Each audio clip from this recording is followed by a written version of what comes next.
A former South Salem High School student says a former girls basketball coach groomed and abused her for years. She also accuses Salem-Keizer Public Schools of not doing enough to stop it. In a new lawsuit, the student claims former varsity girls assistant basketball coach Gregory Ide groomed, manipulated, and sexually abused her, starting when she was 15 years old. The lawsuit says he kissed and touched her inappropriately, made her touch him over his clothes, and bought her inappropriate gifts. It also claims the school district was negligent by choosing not to monitor his activity with students and not intervening to protect her.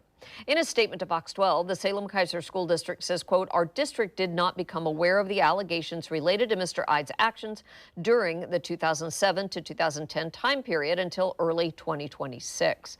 Upon investigation, there is no information indicating district employees were aware of Mr. Ide's alleged conduct."